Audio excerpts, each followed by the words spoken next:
Hello, everybody. Welcome to the latest edition of the Pulse with BP. I'm your host, Billy Parvatam. Folks, I'm so excited today to be joined by Mr. Wyatt Thompson, the longtime voice of the Kansas State Wildcats for almost 2 decades now. He's a 4-time Kansas Sportscaster of the Year, formerly with Colorado State. Mr. Thompson, thank you so much for joining me today.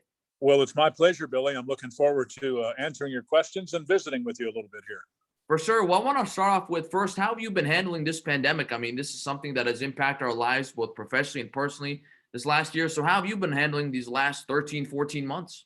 You know, it's really been strange, and I'm sure you're not surprised by that answer. And it started for us a year ago at the Big 12 tournament with the postponement from Thursday. I had been to breakfast, had interviewed a couple of coaches for pregame, and then started to hear that we weren't going to play that day after beating TCU the night before.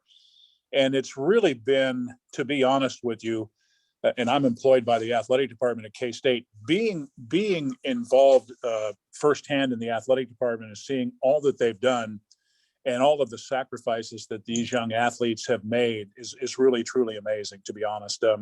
I think that's the thing I would tell you. Have I had to make some adjustments? Certainly.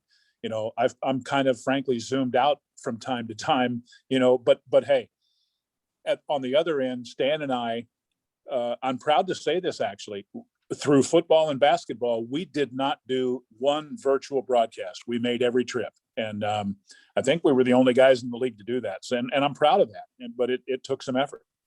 Well, sure. Well, that's great to hear. Well, I wanted to ask you, what are some of your favorite memories behind the mic for the Wildcats? I mean, I think about the 2 Elite 8 appearances in 2010 and 2018 with men's basketball under Bruce Weber. Kansas State's been a pretty successful men's basketball program. Anything else stand out to you, or those memories specifically in your time with Kansas State? Well, let's start with the basketball, and I think you nailed those two. I mean, we have been, in my 19 years here, very, very close to the Final Four twice, and that's quite an accomplishment. And this coming from the Big 12 in a league where Baylor was the national champion this year, and we've had Kansas win a national title in my time here. So basketball is a lot of fun. The last 2 years hasn't been as much fun for K-State, but I think back to those teams, the year that we played Xavier and won in double overtime and then lost to Butler in Salt Lake in the regional finals was about as good as it gets. People still talk about Gus Johnson's television calls of that double overtime game. Got a little overshadowed there, but I'm okay with being overshadowed by Gus Johnson from time to time, right? But we've had some great players here. Those 2 seasons, though, certainly stand out. And from the football side, I was so fortunate. My first year here was 2002. And at that time, Coach Snyder was in the middle of a run where he took K-State to 11 straight bowls, won a Big 12 championship, and later in what we call Bill Snyder 2.0, won another in 2012. So lots of bowl games, couple of conference titles. I've been as lucky as anybody, Billy. There's no doubt about that. For sure. And I want to ask you, because you've covered some good football players, Darren Sproles, he was a guy who you intersected with during your time with Kansas State. Kind of an ageless wonder, I call him, because of his ability to stay in the NFL. Very dangerous special teams player. What do you remember about Darren during his time with Kansas State? Well, in my 40-plus years in the broadcast business, dating myself a little bit there, I will tell you, I think he is the single most unique athlete that I've ever had the pleasure of coming across. And it isn't just his football talent, it's everything about him. But with his football talent, it was about as special as it gets. Great individual, though. I think Coach Snyder, I don't want to put words in his mouth. I think if you held him up against the wall, Billy, he would tell you he's the best practice player ever. And I have said this to his face. When you're a play-by-play guy, and you're so gifted moving side to side and putting your foot in the ground and making a cut and doing it 2 or 3 times in one move where I can't keep up, you're probably pretty good. And guess what? He was really good. No doubt about that. Special talent. For sure. And you work obviously in Kansas. And for people like me on the East Coast who don't know, how do you describe the Kansas State rivalry? I think they call it the Sunflower Showdown, if I'm not mistaken. Yeah. They do. It's been going on for a long time, good, bad, and otherwise. I'll give you a little example of that. Not too many years ago, when football was down at both schools, they played to a 10-10 draw in what is known in these parts as the Toilet Bowl. Fortunately, we're a little bit past that nowadays over the last 30 years or so. But you know what? It's a great rivalry. the basketball side of it, maybe even more so because of the success of both programs. If you look back, say, from the middle 40s to probably about 1990, this was as heated a rivalry as you could find in college basketball. K-State fell off a little bit there for a while. Part of that, by the way, was Roy Williams. You remember Roy Williams was at Kansas for 15 years, followed by Bill Self. So they've had an awfully good run here, and K-State's kind of tried to play catch up there. But yeah, it's a special thing for your people. Probably what you need to know is, I think it's a great rivalry, but it's one that I think has it been really competitive and really heated and that kind of stuff? Yes, from time to time. But generally speaking, it's, a lot of respect, and a lot of good people have taken part in it. That's great to hear. And I was curious to hear this perspective from you, Mr. Thompson, because I talked to John Walters from Iowa State, and he told me that the Big 12 broadcasters have a real camaraderie. Every year before the Big 12 tournament, you guys have a dinner, get to catch up and talk about how your seasons have gone. I mean, how special is it working in the Big 12 and getting to know your fellow broadcasters? That's a great question. I appreciate you asking that. And John is one of the best, to be honest with you. We started this a few years ago. It has become an annual event. I'm really proud to be part of this fraternity, if you will. Great guys, great broadcasters. I think we all, even like you asked about the pandemic a moment ago, we probably communicated more in the last 15 months than we ever did in the previous 18 years I've been here. And it's for the obvious reasons. How are you going to do this? What happens if this happens? How will you handle it? So it is great to have a lot of friends and colleagues that you trust and really think a lot of. And I'm not trying to be overly sappy about it. I just will say this. They're great guys. They're great broadcasters. I'm proud to call them all friends. And you've worked with a couple of really great coaches in your time at Kansas State, Coach Snyder and Coach Weber. How do you describe interacting with them personally? Do you have any great stories you can share? Because you get to see them in more personal interactions that most people don't get to see them in. I'm probably as lucky as anybody in my time at Kansas State working with coaches, and I would certainly probably be wrong if I didn't start with Coach Snyder. I think everybody understands what he accomplished here in a brilliant 30-year career. K-State was, when he got here, the losingest program in the history of Division I college football.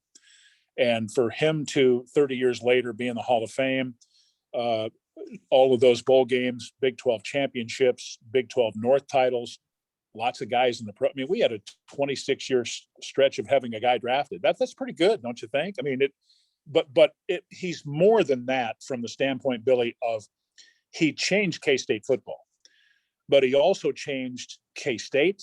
He changed the state of Kansas. And I would even go as far as to say, I think in many ways he changed college football. He did it in terms of scheduling. I think he was the first guy that really set the stage on how to schedule right, meaning, those 3 conference games, you want to have one you're going to win for sure, one that probably will happen, and then one that's going to test you a little bit before conference play. Everybody has duplicated that sense. The Wildcat came from Bill Snyder. So we've been very fortunate that way. With Weber, I love Bruce because he is basically a gym rat. And that means he likes nothing more. I mean, he's a family guy, don't get me wrong. He's a wonderful person that way.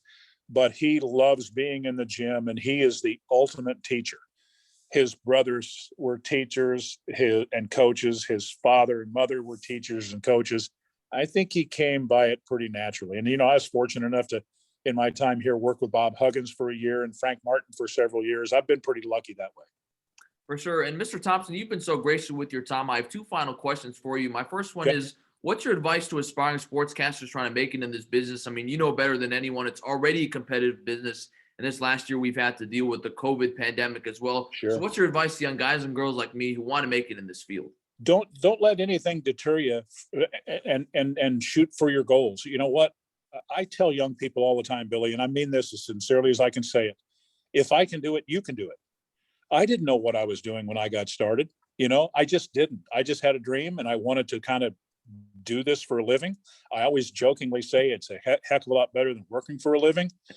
But in terms of real serious advice, get your education, but also get to know the business and the people in this business. Because I was so fortunate in the early stages of my career to be around people that laid a foundation for me that has lasted a lifetime in terms of learning the business and how to do things the right way. And don't be afraid to have your stuff critiqued and take good constructive criticism. Nobody likes to be criticized, but you want somebody that's going to be honest with you and tell you, this is what you're doing well, this is what you're not, here's what you need to work on.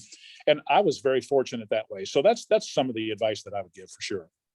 And I wanted to ask you, as you reflect on your career, are you pretty content with how everything's played out? I mean, there's so many things you've done we didn't get a chance to talk to, but you were at Colorado State for a while. You've been at Kansas State for almost the last 2 decades. You've seen so many great moments in football, college basketball. You've covered a lot of great people. I mean, are you pretty happy with how your career's played out? Is there something you wish you could have done, some event you would have liked to have called, or all being said, pretty happy to have been at Kansas State the last almost 2 decades? Well, I'll be honest.